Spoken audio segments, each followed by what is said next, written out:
22번 볼게요. 22번의 주제는 기차역에서 서로 다른 특성을 가진 두 유형의 이용객, 여기서는 통근객, 집에서 회사까지 다니는 사람들, 그리고 도시 간의 여행객, 이렇게 두 유형의 이용객들의 동선을 분리하고 그리고 안내를 명확하게 해야 한다. 자, 첫 번째 문장 보시면 보통의 그 인처리 뭐뭐 사이에 란 뜻이거든. 그래서 보통의 도시 사이를 이동하는 그러한 여행객들은 스테이션 에어리아, 역 공간을 통과하며 천천히 움직인다. 여기까지 됐지? 그러니까 일반적인 도시간을 이동하는 여행객, 그러니까 멀리 이동하는 사람들은 역 안에서 천천히 움직인대요. 그다음 넘어가서 이 승객들은, 하나의 이 문장은 동사가 좀 많거든요. may not be가 첫 번째 동사, have 두 번째 동사, 또 have 세 번째 동사, require 네 번째 동사야.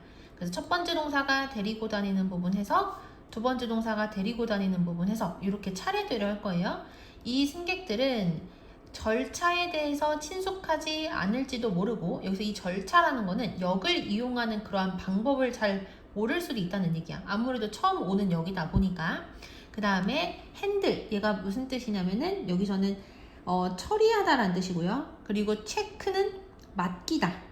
우리가 짐이 너무 많으면은 역에다가 맡길 수도 있잖아. 그리고 retrieve, 되찾다라는 뜻이야. 그러니까 맡기다랑 되찾다는 서로 반대라고 볼 수가 있겠죠. 그래서 처리하고 맡기거나 또는 되찾아야 할 그러한 짐을 가지고 있을 수도 있고, 그리고 그다음 커넥션 하면 이거는 연결이라는 뜻도 있는데, 여기에서는 기차와 다른 기차를 연결하는 걸 여기는 환승이라고 해석을 하면 돼요.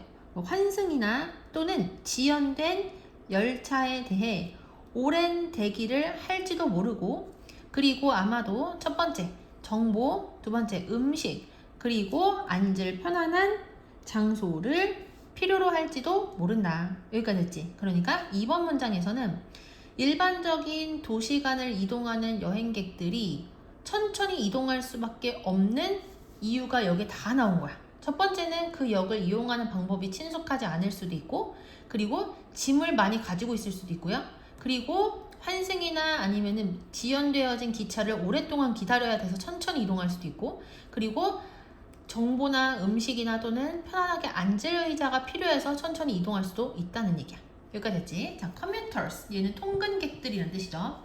반면에 통근객들은 이 역을 통과하는 경로에 친숙하고, 그리고 적거나 또는 짐이 아예 없을 수도 있고, 그리고 보통은 서두른다. 아무래도 회사를 가야 되니까 서두르는 거야. 그래서 3번 문장은 동사가 3개고요. 위에 나오는 도시 간에 이동하는 사람들하고 대조적인 관계라고 볼 수가 있어요. 그리고 4번 문장, 통근객들에 대한 이야기가 계속 나오는 거야. 그들은 지역의 도로나, 그러니까 요즘 주변 도로라고 해석해야 될 것 같아요. 그들은 주변 도로와 그리고 교통수단으로 또는 교통수단으로부터의 직접적인 접근성을 원한다. 그러니까 통근객들은 주변 도로나 또는 대중교통으로 곧바로 이어지는 빠른 길을 원한다는 얘기야. 왜냐면 이 사람들은 회사를 가야 돼서 급하니까. 이해되시죠? 그래서 to 다음에 장소가 나면은 이쪽으로 라는 뜻이고, from 다음에 장소가 나면은 어디로 부터라는 뜻이거든. 그러니까 이 여기로 직접적인 접근성을 가지기를 원하기도 하고, 그리고 여기에서부터 직접적인 접근성을 가지기도 원한다는 뜻이야. 그러니까 여기서는 4번을 해석할 때 너무 복잡하게 할 필요 없고, 얘는 to 뒤에 있는 장소로 가는 거고, from은 여기에서 오는 거지. 그러니까 오고 가다라고 해석하면 돼요. 그래서 그들은 지역의 도로와 그리고 교통수단으로 오고 가는 그러한 직접적인 접근성을 원한다. 여기까지 됐지? 자, 그래서 두 이용객의 대조적인 특성에 대해서 지금 이야기를 한 거고요. 그다음 넘어가서 이러한 두 가지 종류의 교통은, 여기서 이 교통 이동이라고 해석하면 돼요. 이 두 가지 종류의 교통 이동은 분리되어진 상태를 유지해야만 한다. 끊고 뭐 하기 위해서? 첫 번째, 충돌. 그리고 두 번째, 혼란을 피하기 위해서. 됐지? 그래서 동선이 분리가 되어야 할 필요가 있다 라고 얘기를 해주는 거고요. 그 다음에는 이제 이 동선, 도시 간에 이동하는 사람들과 그리고 통근객들 사이에 동선을 분리하는 실제 해결 사례가 총 3가지가 나와요. 자, 6번 보시면 전치사고가 3개니까 어디부터 해석한다? 뒤에서부터 해석하는 거지. 그래서 뉴욕시의 그랜드 센트럴 터미널과 같은 몇몇 큰 역에서 통근자들과 그치? 통근자들과 아니 통근자가 아니라 여기 기차이네. 통근 기차와 그리고 도시 간에 이동하는 기차는 다른 층에서 도착하고 출발한다. 그래서 뉴욕에 있는 그랜드 센트럴 터미널 같이 큰 역은요, 층별로 통근자용 기차와 그리고 도시간을 이동하는 기차의 분리가 이루어졌다는 얘기야. 그 다음 넘어가서 이번에는 조금 거기보다는 더 작은 역들이야. 더 작은 역들에서 별도의 승강장은 어떻게 되어져야 한다? 사용되어져야 한다. 여기까지 됐지? 그리고 여기는 트래픽하고 여기 뭐가 있었냐면 원래 should be가 있어야 돼요. 그래서 여기 있는 should be랑 여기 있는 should be가 똑같아가지고 여기에 생략이 되어 있다고 보면 되고요.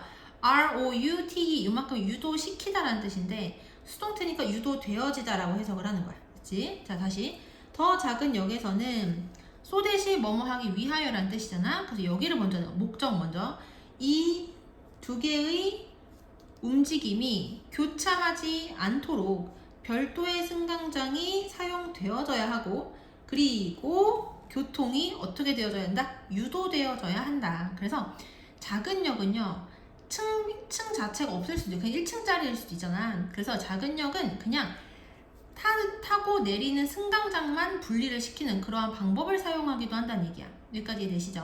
자, 그 다음 넘어가서 in some instances 몇몇 사례에서 분리된 역이 사용되어지고 있다. 심지어 역 자체를 아예 분리를 시키는 경우도 있다는 얘기야. 여기까지 됐지? 총 3가지의 동선 분리의 실제 해결 사례가 지금 나왔고요. 마지막 결론이에요. 분명하고 명확하고 그리고 간결한 그러한 방향 및 동선 표지 그리고 동선 유도의 다른 수단들이 어떻다? 바람직하다. 그러니까 방향을 제대로 알려주는 그러한 표지판도 필요하고요. 그리고 동선을 유도하는 다른 수단들도 있어야 된다는 얘기야. 여기서 동선을 유도하는 다른 수단이라는 거는 사람들이 여기서 흐름이 엉키지 않도록 잡아주는 그런 수단들을 다 동선 유도 수단이라고 하거든. 예를 들어서 바닥 안내선이라든지 아니면 조명 유도 같은 거. 그러니까 바닥 안내선이 뭐야?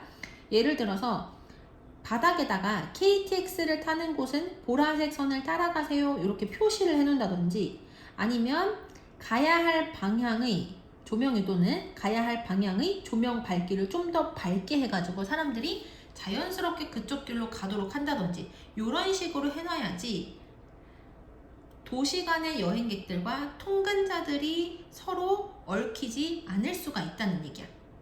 이해되시죠? 자, 마지막 문장 다시 한번 해석해 볼게요.